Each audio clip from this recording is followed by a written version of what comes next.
इस कहानी की शुरुआत में हमें डस्टी कोबहॉपर को दिखाया जाता है, जो कि अब एक रेसिंग लीजेंड बन चुका है। उसने बहुत सारी रेस जीत ली थी, जिसकी वजह से लोग उसे काफी पसंद करने लगे थे। डस्टी अपने दोस्तों के साथ प्रोपास जंक्शन में कॉर्न फेस्टिवल की तैयारी कर रहा था, क्योंकि सभी जगह ये न्यूज फैल चुकी थी कि डस्टी इस बार कॉर्न फेस्टिवल में परफॉर्म करने वाला है। सभी इससे बहुत खुश होते हैं। तभी स्कीपर उसके पास आते हैं और उसे रेसिंग प्रैक्टिस के लिए लेकर जाते हैं, जहाँ डस्टी अब सारी स्टेज को काफी अच्छे से पार कर लेता है और अब उसका ऊंचाई पर उड़ने का डर भी खत्म हो चुका था। लेकिन जब वो फुल स्पीड में ऊपर जा रहा होता है, तब उसके गियर बॉक्स का कुछ पार्ट डैमेज हो जाता है, जिस वजह से वो नीचे गिरने लगता है। तभी स्कीपर उसकी मदद करने के लिए उसके पास आते हैं और उसे सेफली नीचे लैंड करवा देते हैं। फिर डोटी जब उसकी चेकिंग करती है, तो डस्टी उसे बताता है कि मैंने कोई हेवी टास्क नहीं किया, मैं रोज की तरह ही उड़ रहा था और मुझे कुछ नहीं हुआ है, बस मुझे थोड़ी सी हिचकी आई है। तभी वो कहती है कि तुम्हारा रिडक्शन गियर बॉक्स फेल हो चुका है। तो डस्टी उसे कहता है कि हम नया पार्ट्स ऑर्डर कर लेंगे, तुम उसे बदल सकती हो। तो डोटी बहुत सैड हुई कहती है कि तुम्हारे अंदर जो गियर बॉक्स है उसका प्रोडक्शन काफी समय से बंद हो चुका है। तो चक उसे कहता है कि तुम डस्टी के गियर बॉक्स को रिपेयर कर सकती हो। तो डोटी उसे बताती है कि ये बहुत ही मुश्किल काम है और इस काम के लिए फैक्ट्री होनी जरूरी है। डस्टी इससे काफी परेशान हो जाता है। तो डोटी उसे कहती है कि अब तुम्हें टॉर्क को 80% तक ही यूज करना होगा। तो डस्टी उसे कहता है कि मुझे ज्यादा टॉर्क की जरूरत है, क्योंकि मैं हाई टॉर्क के बिना रेस नहीं जीत पाऊंगा और पहले भी तो तुमने मेरा टॉर्क बढ़ाया था। तो डोटी उसे समझाती है कि अगर तुमने ज्यादा पावर में टॉर्क इस्तेमाल किया तो तुम क्रैश हो जाओगे, इसीलिए मैं तुम्हारे अंदर एक वार्निंग लाइट लगा रही हूँ, जिससे जब भी ये ऑन होगा तो तुम्हें अपनी पावर को स्लो करना पड़ेगा, नहीं तो तुम क्रैश हो जाओगे। इससे अब डस्टी समझ जाता है कि वो अब कभी भी रेस नहीं कर पाएगा। सभी से काफी सैड हो जाते हैं। रात को स्कीपर डस्टी को एक बार में लेकर जाते हैं ताकि उसका मूड अच्छा हो सके। तभी चक और स्पार्की भी वहाँ जाते हैं। वो उसे कहते हैं कि हमने एक डीलर से बात की है और हम पूरी कोशिश करेंगे कि तुम्हारे लिए कोई दूसरा गियर बॉक्स मिल सके। तभी डस्टी के अंकल लीड बॉटम वहाँ जाते हैं और वो डस्टी को कहते हैं कि अब तुम रेसिंग तो कर ही नहीं सकते, इसीलिए तुम वापस दवाई छिड़कने के काम पर आ जाना। स्कीपर उन्हें समझाने की कोशिश करते हैं, लेकिन लीड बॉटम किसी की भी बात नहीं सुनते। वो कहते हैं कि मैं जर्मनी से डस्टी का पुराना स्पेयर भी वापस मंगा लूंगा, जो उसने रेस के दौरान हटा दिया था। सभी उन्हें समझाने लगते हैं कि डस्टी रेसिंग के लिए बना है। इन बातों से डस्टी काफी निराश हो जाता है और वो बाहर उड़ने के लिए चला जाता है। वो काफी गुस्से में होता है, इसीलिए उसकी स्पीड बढ़ती जाती है। लेकिन तभी डोटी का लगाया हुआ अलार्म बजने लग जाता है, जिससे जब डस्टी अपनी स्पीड कम करता है तो उसका बैलेंस बिगड़ने लग जाता है। वो जैसे तैसे करके लैंड करने की कोशिश करता है, मगर वो एक खंबे से टकरा जाता है, जिससे वहाँ ब्लास्ट हो जाता है। सभी इससे काफी डर जाते हैं। स्पार्की मेडे को बुलाने जाता है, क्योंकि वो एक फायर ट्रक होता है। वो जल्दी से वहाँ आकर आग बुझाने लग जाते हैं, लेकिन वो काफी ओल्ड होने की वजह से उसकी वाटर ट्यूब फट जाती है, जिसकी वजह से वो आग नहीं बुझा पाता। इसीलिए वो सब मिलकर वहाँ लगे वाटर टैंक को ही गिरा देते हैं, जिससे फाइनली वो आग बुझ जाती है। लेकिन अगले दिन TMST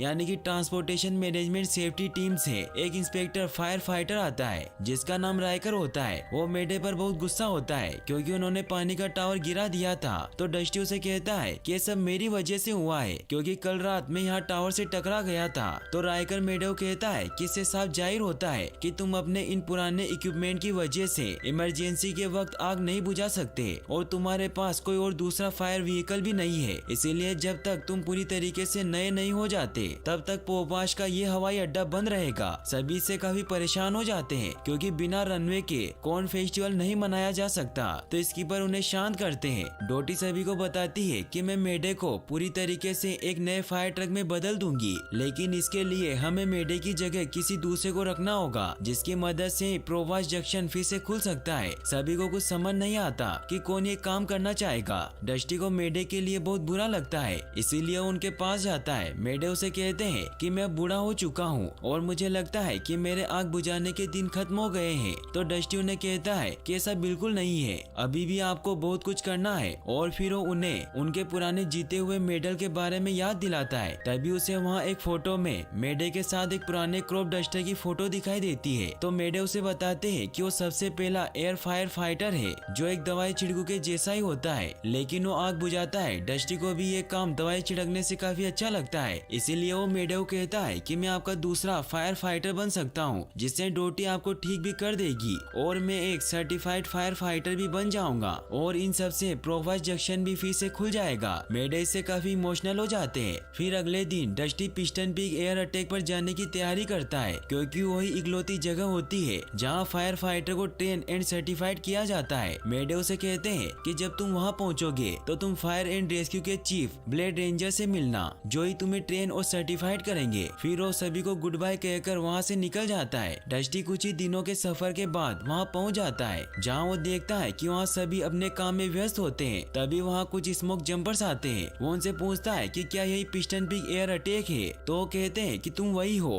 और हम 1958 से ही इस सुंदर वैली की सेवा कर रहे हैं और मुझे आपको देखकर लगता है कि आप यहाँ ट्रेनिंग लेने आए हैं। डस्टी उन्हें बताता है कि मेरा नाम डस्टी कोबोपर है। ये सुनकर डीपर उसके पास आती है, क्योंकि वो उसकी बहुत बड़ी फैन थी और उसने उसकी सारी रेसिंग देखी थी। वो उसे कहता है कि मुझे ब्लेड रेंजर से मिलना है, तो उसे बताते हैं कि वो वैली का राउंड लगाने गए हैं और वो कुछ ही समय में वापस आ जाएंगे। तभी वहाँ उन्हें टावर पर एक मैसेज मिलता है कि जंगल में लावारिस कैंप की वजह से आग लग गई है। सभी ये सुनते ही अपने अपने काम में लग जाते हैं। वो सारी चीजों को लोड करके आग बुझाने के लिए निकल जाते हैं। डस्टी भी उनके साथ जाता है। जंगल में आग बहुत ज्यादा बढ़ चुकी थी। वहाँ ब्लेड रेंजर भी होते हैं जो बड़ी बहादुरी से उस आग को बुझा रहे थे। वो सभी को कमांड देते हैं, जिससे वो सभी उस आग को जंगल में और ज्यादा फैलने से रोक लेते हैं। सभी स्मोक जंपर्स भी पैराशूट की मदद से नीचे कूद जाते हैं और जंगल के रास्तों को साफ करने लग जाते हैं। तभी ब्लेड रेंजर देखते हैं कि कुछ ट्रैक्टर आग से बचकर भाग रहे हैं, लेकिन उनमें से एक ट्रैक्टर पीछे रह जाता है, जिससे वो एक पेड़ के नीचे आने वाला होता है। मगर तभी रेंजर उसे अपने हुक की मदद से बचा लेते हैं। यह देखकर डस्टी उनसे काफी इम्प्रेस हो जाता है, मगर तभी वो उनके सामने से निकल जाता है, जिससे वो रेड पाउडर में गंदा हो जाता है। वापस आकर डस्टी को साफ किया जाता है। ब्लेड रेंजर को लगता है कि वो कोई टूरिस्ट है, तो विंड लिफ्टर उन्हें बताता है कि ये यहाँ आपसे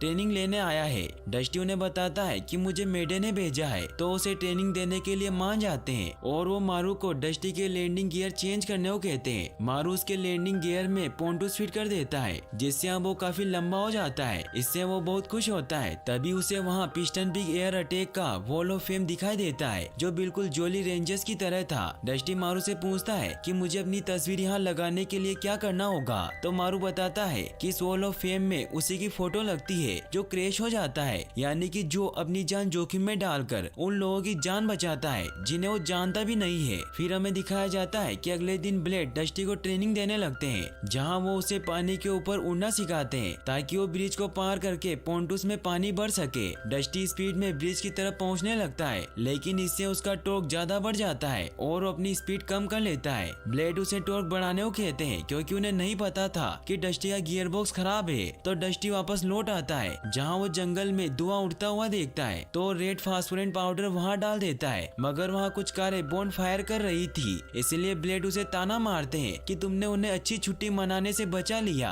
डस्टी इससे काफी सैड हो जाता है। वापस आकर वो अपने दोस्तों से रेडियो पर बात करता है। वो उन्हें बताता है कि जितना मैंने सोचा था ये उससे काफी मुश्किल है। फिर चक और स्पार्की उसे बताते हैं कि हमारा कैलिफोर्निया में एक दोस्त है और उसके पास तुम्हारा गियर बॉक्स है, जो 2-3 दिनों में हमारे पास भेजने वाला है। इससे वो सभी काफी खुश होते हैं। तभी हमें दिखाया जाता है कि वहाँ पिस्टन पिग नेशनल पार्क का ऑफिसर केड आता है, जो कि बहुत ही लालची था, क्योंकि वो पार्क के फंडिंग के पैसों से खुद का प्राइवेट लॉन्च रेनोवेट करवा रहा था। इसलिए ब्लेड और बाकी सब उसे पसंद नहीं करते थे। केड ब्लेड से कहता है कि मेरे पास कुछ कैंपर्स की कंप्लेन आई है कि आपके स्टाफ में से किसी एक ने उन्हें रेड फास्फोरेंट में भिगा दिया है। तभी डस्टी भी वहाँ आ जाता है और वो केड से माफी मांगता है कि वो मेरी गलती थी। केड डस्टी को देखकर बहुत खुश होता है। वो उसे कहता है कि तुम तो वर्ल्ड के बेस्ट रेसर हो, इसीलिए तुम कल रात मेरे लॉज की रीओपनिंग पार्टी में जरूर आना, क्योंकि वहाँ वीआईपीस आने वाले हैं। ये कहकर वो वहाँ से जाने लगता है, लेकिन जाते जाते वो ब्लेड को फेमस ब्लेजिंग ब्लेड का ताना मारते हुए जाता है। डस्टी उनसे पूछने लगता है कि ये ब्लेजिंग ब्लेड क्या है, तो सभी उसे चुप करवा देते हैं और कहते हैं कि अगर तुम्हें इसका मतलब जानना है तो रात को मेन हैंगर में आ जाना, लेकिन याद रहे कि ब्लेड को इसके बारे में कोई खबर नहीं लगनी चाहिए। रात को जब डस्टी मेन हैंगर में जाता है तो मारू उसे अंदर लाता है, जहाँ ब्लेड के सिवाय सभी मौजूद होते हैं। वो एक वीडियो प्ले करते हैं, जिससे डस्टी को पता चलता है कि ब्लेड पहले एक टीवी स्टार हुआ करते थे,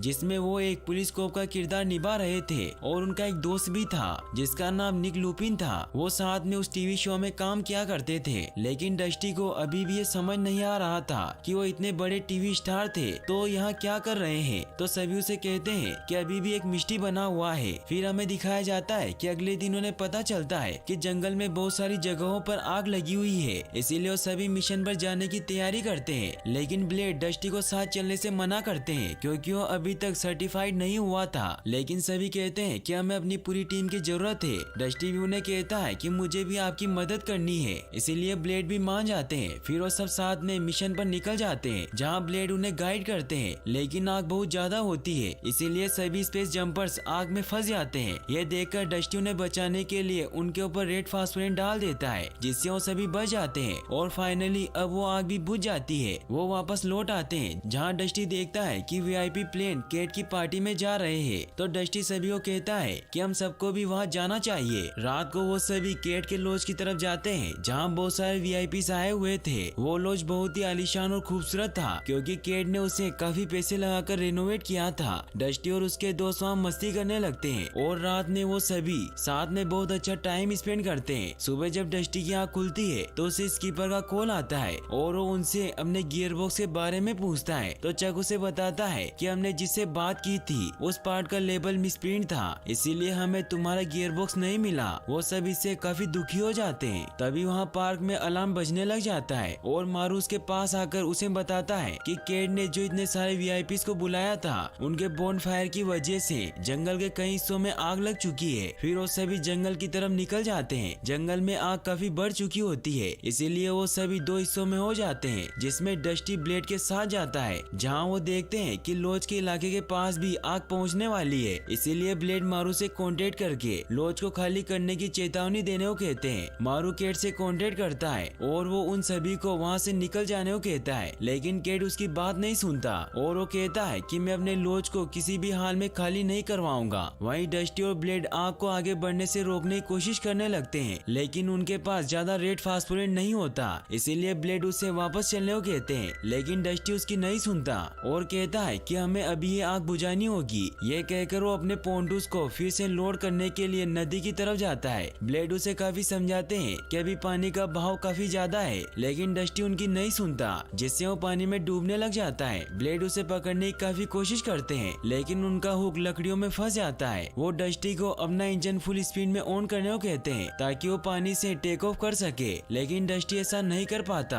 क्योंकि ज्यादा पावर की वजह से अलार्म बजने लग जाता है, जिससे जब वो स्पीड कम करता है तो नीचे गिरने लगता है। लेकिन तभी ब्लेड उसे हुक की मदद से पकड़कर सेफली नीचे लैंड करवा देते हैं, मगर वो उस पर बहुत गुस्सा होते हैं। वो उसे कहते हैं कि अगर तुम्हें मेरी बात माननी ही नहीं थी तो तुम फायर फाइटर बनने क्यों आए, तुम रेसिंग में ही ट्रॉफी जीतते। इससे डस्टी को भी काफी गुस्सा आ जाता है और वो उन्हें कह देता है कि मेरा गियर बॉक्स खराब हो चुका है, इसीलिए मैं फुल पावर में नहीं उड़ सकता। तो ब्लेड उसे समझाते हैं कि जिंदगी हमेशा वैसी नहीं चलती जैसी तुम उम्मीद करते हो, लेकिन तुम अभी फायर फाइटर बनने आए हो, इसीलिए अगर तुम आज हार मान लोगे तो तुम उन जिंदगियों के बारे में सोचो जिन्हें तुम कल नहीं बचा पाओगे। तभी ब्लेड देखते हैं कि आग काफी ज्यादा बढ़ चुकी है, इसीलिए वो डस्टी को कहते हैं कि तुम अभी यहाँ से टेक ऑफ नहीं कर सकते। इसीलिए वो भी डस्टी के साथ एक रेलवे टनल के नीचे छिप जाते हैं। ब्लेड डस्टी को प्रोटेक्ट करते हैं क्योंकि वहाँ अंदर बहुत ज्यादा एक्सट्रीम हीट आ रही थी, मगर इससे ब्लेड की बॉडी काफी गर्म होकर जल जाती है। डस्टी ये देखकर काफी हैरान होता है कि उन्हें मेरी कितनी परवाह है। वहीं हमें केट को दिखाया जाता है जिसने अभी तक भी अपना लॉज खाली नहीं करवाया था, लेकिन जब वहाँ के लोग देखते हैं कि फायर हमारी तरफ बढ़ रही है तो काफी ज्यादा डर जाते हैं और वो सभी वहाँ से निकलने लगते हैं। वहीं डस्टी और ब्लेड जब उस जगह से बाहर निकलते हैं तो वो एक मैदान में टेक ऑफ करने के लिए जाते हैं जहाँ डस्टी सक्सेसफुली टेक ऑफ कर लेता है, लेकिन जब ब्लेड वहाँ से टेक ऑफ करने लगते हैं तो नीचे गिरकर क्रैश हो जाते हैं। डस्टी इससे काफी डर जाता है और वो टावर पर इसके बारे में इंफॉर्मेशन देता है। फिर विंड लिफ्टर ब्लेड को लेकर आता है जहाँ मारू जब उनका इंजन चेक करता है तो उसकी हालत काफी खराब हो चुकी थी, इसीलिए वो फौरन उन्हें गैराज में लेकर जाता है। डस्टी को ब्लेड के लिए काफी बुरा लगता है। रात को डस्टी मारू से पूछता है कि अब ब्लेड कैसे हैं, तो मारू से बताता है कि अभी वो रेस्ट कर रहे हैं और मैंने वो सब कुछ किया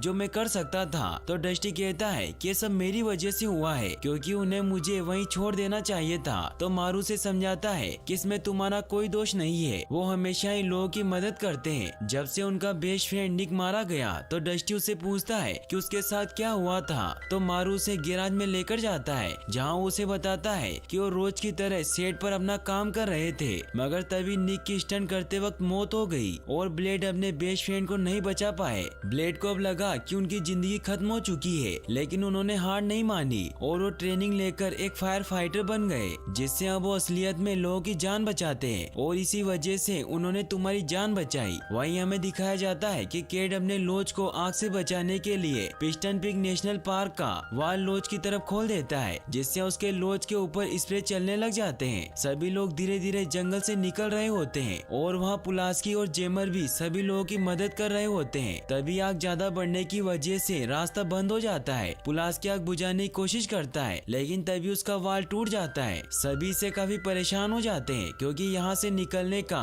वो सिर्फ इकलौता रास्ता है। वहीं पिस्टन पीक नेशनल पार्क में भी ये खबर पहुँच चुकी होती है। डिपर विंड लिफ्टर को कहती है कि अभी आप हमारे कमांडर है, इसलिए आप बताइए कि हमें क्या करना चाहिए, क्योंकि हमें सूर्यास्त के बाद उड़ने की मनाही है। तभी वहाँ डस्टी भी आ जाता है और वो कहता है कि हमें मिलकर सभी को बचाना ही होगा। विंड लिफ्टर भी जाने के लिए तैयार हो जाता है। फिर वो सभी सामान लोड करते हैं, लेकिन जब मारू उनमें पानी भरने लगता है तो वो देखता है कि वाल में पानी नहीं आ रहा है और अभी आग की वजह से झील से भी पानी नहीं भरा जा सकता। इसीलिए वो अपने पास मौजूद चीजों से लोगों को बचाने जाते हैं। पूरे जंगल में आग फैल चुकी होती है। वो उस रास्ते पर पहुंचकर वहाँ की आग को बुझा देते हैं और वो रास्ता क्लियर कर देते हैं। सभी वहाँ से निकलने लग जाते हैं। तभी विंड लिफ्टर को टावर से मैसेज मिलता है कि ब्रिज पर 2 पुराने आरवीसी फंसे हुए हैं। ये सुनकर डस्टी उनके पास जाता है और उसे कहता है कि मैं वहाँ जाकर उन्हें बचा सकता हूँ, क्योंकि मैं ही वहाँ जल्दी पहुँच सकता हूँ। तो विंड लिफ्टर उसे कहता है कि तुम्हारे पोंटूस में पानी नहीं है। तो डस्टी कहता है कि मैं नदी से पानी भर लूंगा।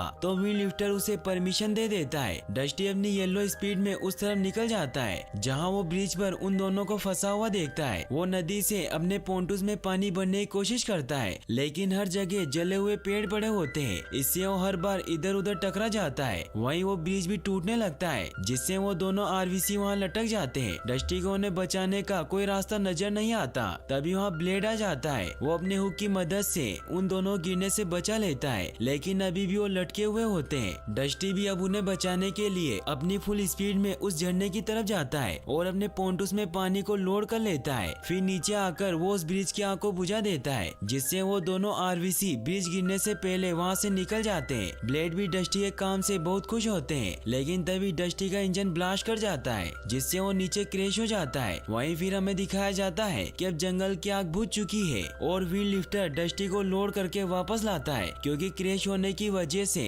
डस्टी की हालत काफी खराब हो चुकी थी। गैराज पहुँचते ही मारू डस्टी को रिपेयर करने लगता है। 5 दिनों में वो उसे पूरा रिपेयर कर देता है। डस्टी की भी आँख खुल जाती है। ये देखकर सब बहुत खुश होते हैं। तभी वहाँ जेमर और पुलास्की आते हैं। जेमर अब वहाँ का नया अधीक्षक बन गया था, क्योंकि केड ने अपने लॉज को बचाने के लिए पानी बंद कर दिया था, इसीलिए उच्च अधिकारियों ने उसे नौकरी से निकाल दिया था। डस्टी बहुत सैड होता है, क्योंकि अब उसका गियर बॉक्स पूरी तरीके से खराब हो चुका था। तभी मारू से बताता है कि मैंने तुम्हारे गियर बॉक्स को पूरी तरीके से सही कर दिया, क्योंकि मैंने पूरी तरीके से उसे चेंज कर दिया है और ये नए से काफी बेहतर है। इससे वो बहुत खुश होता है और अब ब्लेड भी उसे सर्टिफाइड कर देता है, जिससे अब डस्टी एक ऑफिशियल फायर फाइटर बन जाता है। सभी से काफी खुश होते हैं। वहीं फिर हमें दिखाया जाता है कि TMST ऑफिसर प्रोवास जंक्शन को वापस से खोल देता है, क्योंकि अब मेडे भी पूरी तरीके से नए हो चुके थे। सभी से काफी खुश होते हैं। तभी चक डस्टी के पास आता है और उसे कहता है कि मैं अब ऑफिशियल कॉर्न कर्नल बन चुका हूँ। फिर वो सभी धूमधाम से कॉर्न फेस्टिवल मनाते हैं, जहाँ सारे फायर फाइटर भी अपने स्टंट दिखाते हैं और अब डस्टी भी फुल स्पीड के साथ उड़ पा रहा था। इससे सभी काफी खुश होते हैं और यहीं पर ये मूवी एंड हो जाती है। और गाइस, अगर आप ऐसी और वीडियोस देखना चाहते हैं तो डिस्क्रिप्शन में दी गई लिंक्स पर क्लिक करके वॉच कर सकते हैं। और वीडियो को लाइक और चैनल को सब्सक्राइब करने के लिए आपका तहे दिल से शुक्रिया। Thanks for watching.